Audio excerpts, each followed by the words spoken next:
My trans teacher yelled at me in front of the whole class, just because I said, there's only two genders. She called me transphobic, hit me with a ruler, and tried to humiliate me. I voice recorded everything, and sued her for $50,000. 2 weeks later, she showed up at our door, sobbing. I go to a high school in Southern California, and used to absolutely love it here. But 1 month ago, a new teacher transferred here and changed everything, and right from the get-go, it was obvious that she was trans. In her first lecture, she told us that her pronouns were she, her, and that we can't refer to her with any other pronouns. The rest of the lecture was spent discussing the importance and meaning of pronouns. I just thought that it was an introductory lecture and didn't think much of it. She was going to teach us math next time, and I was really excited because I like solving problems. But the next day, she opened up a slideshow about LGBT history and began teaching that. I raised my hand and asked her if we weren't going to study math, but she told me to sit down and not interrupt the class. However, I considered that a valid question, so I asked if she could answer it really quickly. Our first test was in a week, and we needed to be prepared for it. But our teacher, Ms. Wright, just crossed her arms and started calling me transphobic. She claimed that I was purposefully interrupting the class so I wouldn't have to listen to a trans talk. I denied it because my intention was purely based on academics, and I never did anything to suggest that I was transphobic. By this point, most of the class was seeing eye to eye with me and nodding their heads. The Ms. Wright saw that and yelled at the top of her lungs,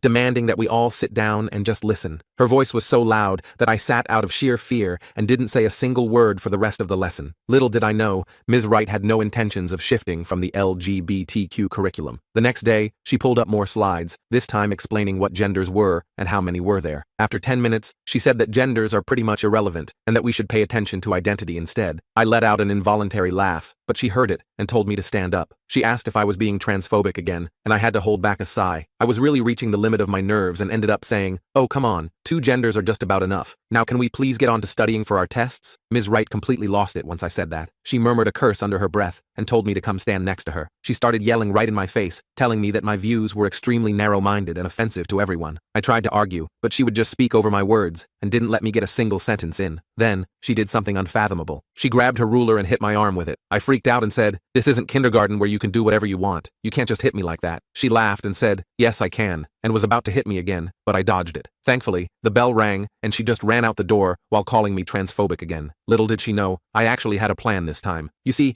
my friend had secretly recorded the entire thing on his phone and sent the video to everyone on campus. Later that day, I showed it to my parents. Now, I expected them to be angry, but my dad was literally threatening to end her, so I had to calm him down and show that I wasn't hurt. My parents decided to go to the headmaster's office along with me to get that horrible teacher fired. We told him everything, and even showed him the footage. However, to our surprise, the headmaster refused to do anything. He said that his hands are tied and he can't fire the teacher without any solid proof. Apparently, video footage of a teacher assaulting a student and yelling in his face wasn't solid enough proof for him. I was about to say something when my dad told me to be quiet and just took us out of the office. I asked him what was going on and why he was so calm all of a sudden. He said that just like me, he had also recorded the headmaster's voice saying that. My mom immediately realized that we had enough proof to file a lawsuit against the school for negligence and against my teacher for emotional abuse. We went to a lawyer and the very next day filed a lawsuit seeking $50,000 from them. Looks like the school administration realized we were serious and the trans teacher was fired before the day was over. However, nothing could stop the lawsuit at this point. The next day, I went to school after filing the lawsuit. I was instantly called to the guidance counselor's office. Ms. Thompson, our guidance counselor, who I'd always liked, looked uncomfortable as she closed her door. "Jordan, I wanted to check in on you. I understand there's been some difficulty with Ms. Wright's class." I nodded, not sure how much I should say. "Several students have come forward with similar concerns," she continued. "I want you to know the administration is taking this very seriously now." What she said next shocked me. Apparently, after our meeting with the principal, 4 other students and their parents had complained about Ms. Wright's behavior. 2 of them had also recorded incidents in her classroom. The school board had gotten involved, and they were conducting a formal investigation. I left her office feeling slightly better, but still worried about the lawsuit. That evening, our doorbell rang. It was Quinn, a senior I knew from math club, along with 3 other students I recognized from Ms. Wright's class. "We heard what happened," Quinn said. "We want to help." They all had stories similar to mine, being called transphobic for asking curriculum questions, getting yelled at for trivial things, and being forced to sit through lectures that had nothing to do with mathematics. 2 of them had recordings on their phones. My parents invited them in, and soon our living room was filled with teenagers sharing their experiences. My mom called Linda, who listened intently, and told us this changed everything. With multiple witnesses and additional evidence, our case was even stronger. By Tuesday, our house had become like lawsuit headquarters. Linda had printed out these forms for everyone to document their experiences with Ms. Wright. Quinn and the others came back with 3 more students who'd been in different class periods. They all had similar stories that made my blood boil. This girl named Melissa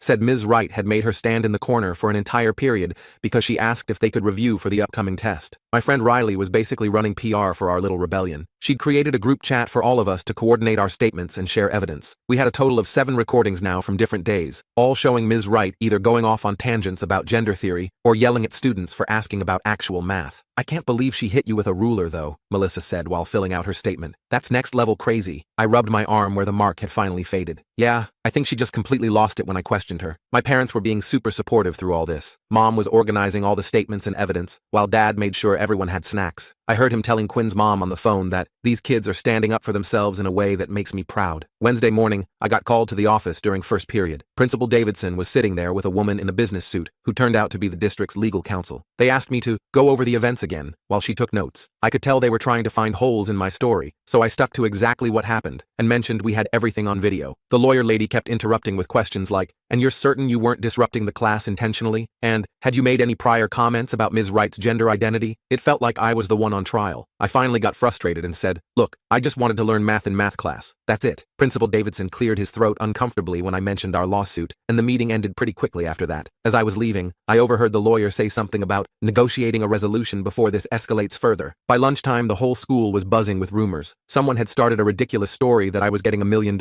and the school was shutting down. I had to keep telling people it wasn't that dramatic. Riley sat with me and showed me some messages she'd gotten from students in Ms. Wright's other classes who wanted to come forward too. "This is getting huge, Jordan," she said. "Someone even made a TikTok about it." I nearly choked on my sandwich. "Please tell me I'm not in it." She patted my arm. "Relax, it's just some dramatic reenactment with text overlays, but it has like 3,000 views already." After school, I got a text from an unknown number. It was Ms. Wright. My hand started shaking as I read it. "You've made a huge mistake. I was only trying to educate you all. You'll regret this attack on me." I immediately showed it to my parents, who called Linda. She told us to save the message and not respond, then added intimidation of a witness to our growing list of complaints. I blocked the number, but felt uneasy for the rest of the night. Thursday was even weirder. Ms. Thompson pulled me aside in the hallway and whispered that the school board was meeting that evening to discuss our case and that I might want to prepare a statement. When I asked why she was telling me this, she just said, "Not everyone agrees with how this has been handled," and walked away. Riley and I stayed after school to work on our statements, making sure to stick to the facts. I focused on how Ms. Wright had completely abandoned the curriculum and become hostile when questioned. Riley wrote about how the classroom environment had become intimidating and how students were falling behind in math. On the way home, we noticed a small group of people holding signs near the school entrance. As we got closer, I could see they were protesting in support of Ms. Wright. Their signs had messages like, "Protect trans teachers," and "Stop teenage bigotry." One woman pointed at me and started shouting that I was canceling a marginalized educator for expressing her identity. Riley pulled me away before I could say anything. "Don't engage. They don't know what actually happened." I felt sick to my stomach. This wasn't about Ms. Wright being trans at all. It was about her hitting me and not teaching the subject she was hired to teach. But now, people were twisting everything around. When we got to my house, there were 3 news vans parked out front. Actual reporters with microphones and cameras. I froze on the sidewalk, but my mom came rushing out and ushered us inside. Apparently, someone had leaked details of our lawsuit to the local news, and they were trying to get a statement. Linda arrived 20 minutes later, looking frazzled. "This is getting out of hand," she told my parents. "The school district is trying to control the narrative by painting this as an anti-transgender witch hunt, rather than addressing the actual misconduct." She helped us draft a simple statement that focused solely on Ms. Wright's failure to teach the curriculum and her inappropriate behavior, with no mention of her gender identity. My dad read it to the reporters while I stayed inside, watching through the window. That night, I made the mistake of checking social media. There were at least 3 different hashtags about the situation, with people arguing on both sides, most of whom had no idea what actually happened. Some random adult I'd never met tweeted that I was a teenage bigot looking for attention, and it had hundreds of likes. I showed it to my mom, who immediately took my phone away and told me to stay off social media completely. "These people don't know you," she said. "They don't know what happened. Don't let them get in your head." Friday morning was the most surreal yet. I walked into school to find students wearing homemade badges, some saying, "I stand with Jordan," and others saying, "I stand with Ms. Wright." The whole thing had split the school into factions. Quinn and a few others from math club surrounded me like bodyguards, walking me to my first class. "This is insane," I whispered to Quinn. "I just wanted to learn calculus." Quinn nodded. "That's why we're supporting you. This isn't about anything except a teacher who wasn't doing her job and then went ballistic when called out on it." During third period, an announcement came over the intercom for all students involved in the Wright incident to report to the auditorium. About 20 of us filed in to find the superintendent and the entire school board sitting at a long table on stage. Principal Davidson stood nervously to the side. The superintendent, Dr. Mendez, spoke first. "We've reviewed the evidence submitted regarding Ms. Wright's conduct, including video recordings and student statements. I want to thank you all for your courage in coming forward." My heart was pounding so hard,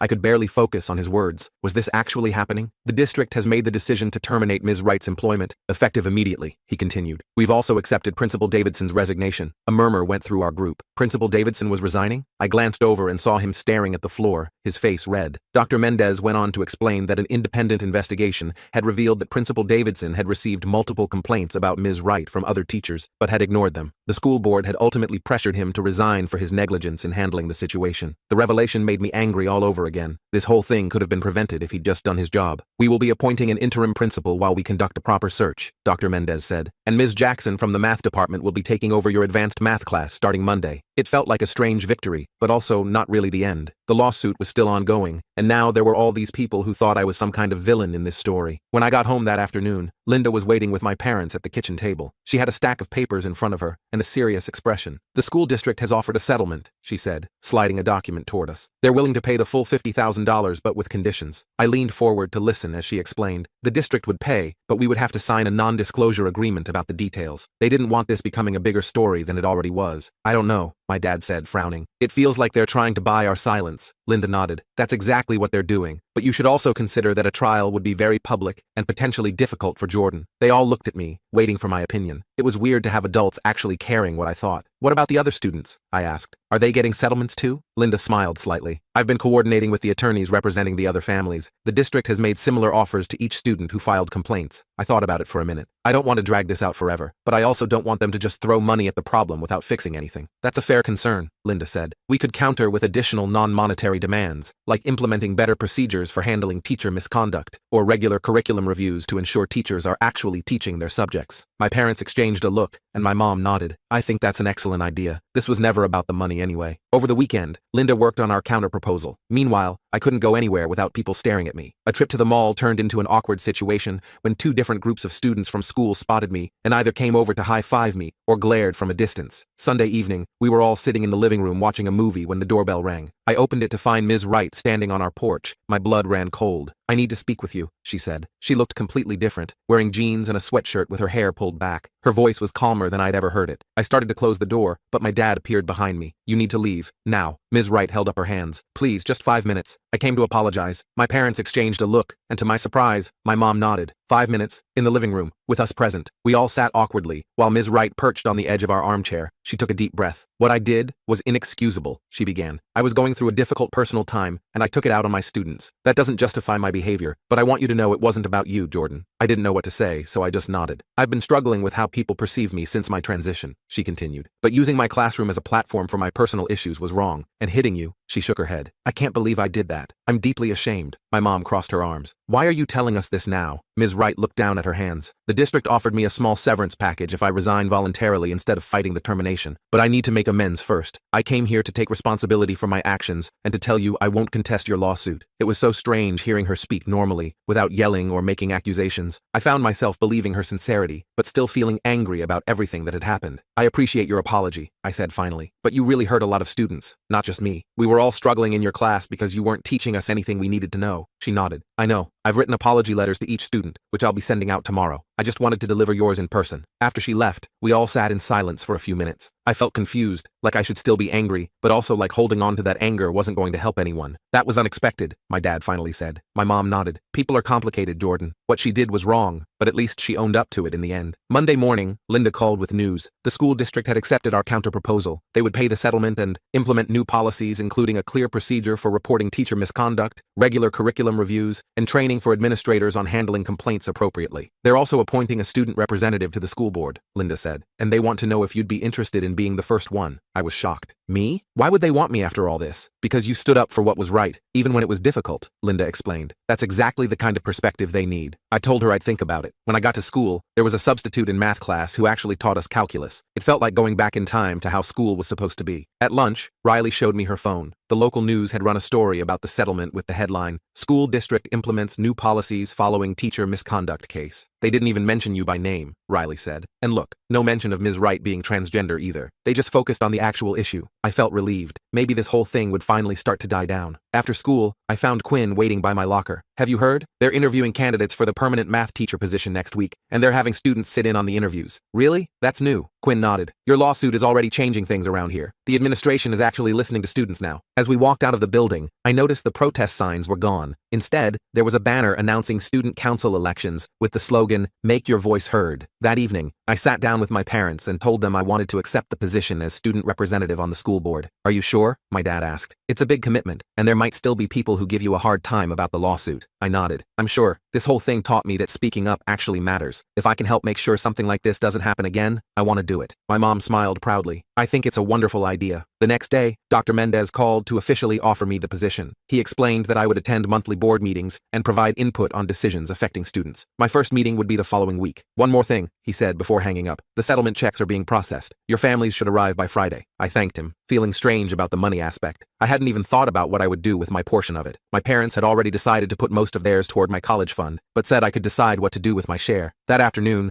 I ran into Ms. Thompson in the hallway. She smiled warmly at me. I heard about your new position on the school board. Congratulations. Thanks, I said. I'm nervous about it though. She nodded understanding. That's natural. But you know what? Sometimes the most important changes happen because ordinary people stand up when something isn't right. That's all you did. I thought about her words all day. I hadn't set out to start a movement or change school policies. I just wanted to learn math in math class. But somehow, one small stand had turned into something much bigger. By Friday, things at school had finally started to feel normal again. The new math teacher, Ms. Jackson, was fantastic, clear, knowledgeable, and actually focused on teaching us calculus. I was finally catching up on all the material we'd missed. After school, I walked home with Riley and Quinn, discussing our upcoming test. It's kind of crazy, Riley said. Remember when all we wanted was for Ms. Wright to teach us some actual math equations? And now the whole school system is changing because of it. Quinn laughed. Yeah, Jordan accidentally became a school reform activist by asking to learn calculus. I shook my head. I still can't believe how out of control everything got. All I did was ask a question. Sometimes that's all it takes, Quinn said. One person asking, "Hey, this isn't right. Can we fix it?" When I got home, there was a large envelope waiting for me on the kitchen table. Inside was a check for $10,000, my portion of the settlement, along with a formal letter from the school district acknowledging the inappropriate classroom conduct and affirming their commitment to the new policies we'd requested. I stared at the check for a long time, thinking about everything that had happened. The money felt strange in my hands, like a weird souvenir from a crazy experience I never wanted to have again. That evening, I made a decision. I called Riley and Quinn and asked them to meet me at the coffee shop near school. When they arrived, I explained my idea. I want to use the settlement money to start a student advocacy group, I told them. Something that helps give students a voice when they're not being heard. We could offer support, document issues, maybe even provide small scholarships for students who need to take additional classes to catch up when a teacher fails them. Riley's eyes widened. That's actually a brilliant idea. Quinn nodded enthusiastically. We could call it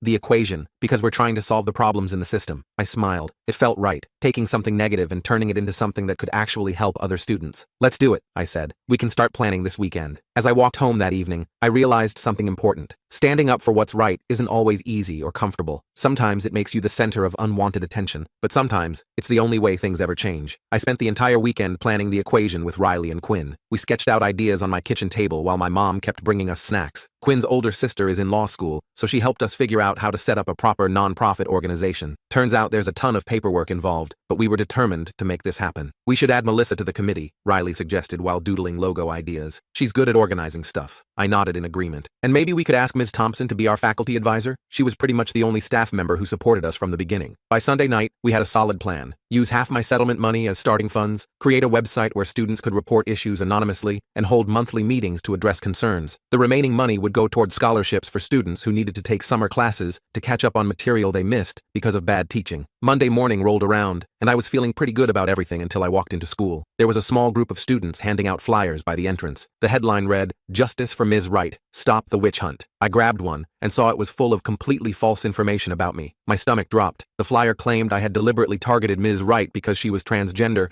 and that I had fabricated the entire story. It even suggested the videos had been edited. I immediately crumpled it up and looked around for whoever was distributing this garbage. I spotted Michael Evans, a senior I barely knew, handing them out. I stormed over to him, my hands shaking. "What is this?" I demanded, holding up the crumpled flyer. "None of this is true." Michael crossed his arms. "My cousin is friends with Ms. Wright. She says you're just some conservative kid trying to make her look bad because you're uncomfortable with trans people." I couldn't believe what I was hearing. There are literally videos of her hitting me with a ruler. She wasn't even teaching math in a math class. A small crowd was gathering around us. Great, just what I needed. More drama. Quinn appeared at my side, took one look at the flyer, and pulled me away. "Don't engage," he whispered. "That's exactly what they want." As we walked inside, I noticed Principal Davidson's replacement, Dr. Garcia, watching from the entrance. She'd been appointed as interim principal last week, and I hadn't interacted with her yet. To my surprise, she gestured for us to come over. "I'll need one of those flyers," she said firmly. After Quinn handed her one, she read it quickly, her expression darkening. "This is absolutely unacceptable. Wait here." She marched over to Michael and his friends, confiscated their stack of flyers, and told them to report to her office immediately. I couldn't hear everything she said, but I definitely caught the words defamation and harassment policy. "Well, that's refreshing," Quinn said as we headed to class, an administrator actually doing their job. By lunchtime, the flyers were gone, and Dr. Garcia had made an announcement reminding everyone about the school's policy against spreading false information. I was still annoyed, but it felt good to have someone in authority actually step up right away. After school, I had my first meeting with the school board as student representative. I was nervous as hell walking into the district office. The boardroom had this huge table with 7 serious-looking adults sitting around it. Dr. Mendez introduced me to everyone, and they gave me a binder full of information about current district policies. "We're very pleased to have student input on our decisions moving forward," said Mrs. Patel, the board chairperson, "especially from someone who's demonstrated such advocacy for educational standards." I almost laughed at the formal way she described my whole ordeal, but I managed to keep it together. They had me sit through a 2-hour meeting about budget allocations and facility maintenance schedules. Not gonna lie, it was pretty boring, but I paid attention and took notes. Near the end, they asked if I had any input. I cleared my throat nervously. I was wondering if the board would consider implementing a system for students to provide feedback on teaching quality throughout the semester, not just at the end. That way, problems could be identified before they affect students' education. There was a moment of silence, then Mrs. Patel nodded. "That's actually an excellent suggestion. We'll add it to next month's agenda for further discussion." I left the meeting feeling pretty good about myself. Maybe this position wasn't just symbolic after all. When I got home, there was another surprise waiting. A local news reporter was talking to my parents in the living room. My dad waved me over as I walked in. "Jordan, this is Sarah from Channel 8 News. She's doing a story on the changes happening at Lincoln High." I cautiously sat down, remembering the media circus from before. "I'm not sure I want to be on TV talking about all this." Sarah smiled reassuringly. "I completely understand. We're actually focusing on the positive changes resulting from your case, the new policies, your student advocacy group, the addition of a student representative to the school board. We'd love to include your perspective, but we can keep your name and face out of it if you prefer." I thought about it for a minute. If it's about the positive changes, I guess that would be okay. We talked for about 20 minutes. I explained the equation and our goals for helping students have a voice in their education. Sarah seemed genuinely interested, asking thoughtful questions about what motivated us. It felt weird being interviewed, but also kind of empowering to talk about the good things that came out of such a bad situation. The next day at school, Ms. Thompson agreed to be our faculty advisor for the equation. She even offered to let us use her classroom for meetings after school. "I'm proud of what you're doing," she told me, "taking something negative and turning it into something that helps others, that shows real character." The rest of the week flew by. The new math teacher, Ms. Jackson, was absolutely amazing. She noticed how far behind we were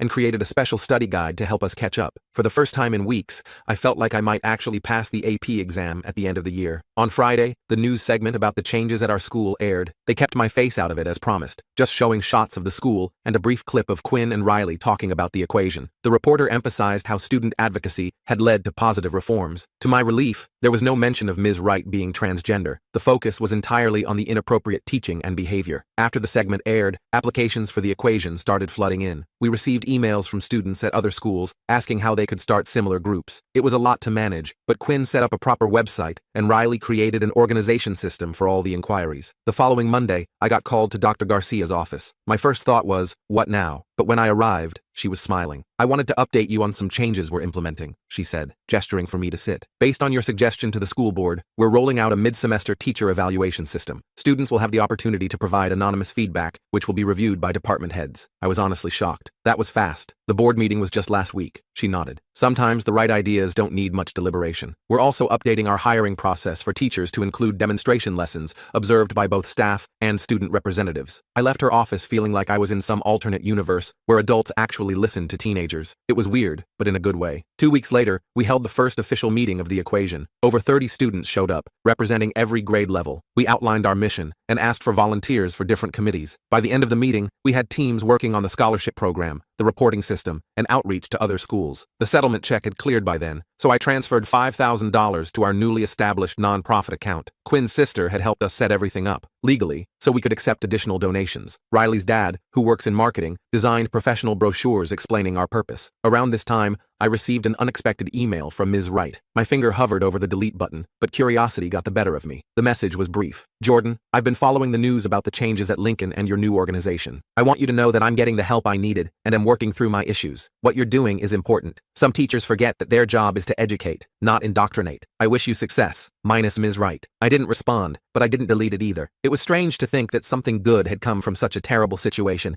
even for her. By the end of the semester, the equation had become an established presence at Lincoln High. We'd helped 3 students get the academic support they needed after a science teacher had been regularly canceling labs. We'd awarded our first mini scholarship to a freshman who needed summer school after a long-term substitute failed to teach any actual content. The school board adopted all of our suggested policies, and Dr. Garcia was appointed as the permanent principal. The flyer incident turned out to be the only real backlash I faced. Most students either supported what we were doing or just didn't care enough to make a fuss. As for the lawsuit money, I never told anyone at school exactly how much it was. The $5,000 I didn't put into the equation went into my college fund. My parents matched it, so I had a decent start toward tuition. The Channel 8 news story ended up winning some local journalism award, and Sarah occasionally checked in for updates on our progress. Lincoln High became something of a model for student advocacy in the district, with 2 other schools starting similar programs. Looking back on those wild 3 months, it's still kind of hard to believe how quickly everything escalated from me just wanting to learn some calculus to filing a lawsuit and starting a non-profit. But I guess sometimes standing up for something basic like, hey, maybe teach the subject you're hired to teach, can spark bigger changes than you expect. The best part? I ended up getting an A in AP Calculus after all. Ms. Jackson was that good of a teacher.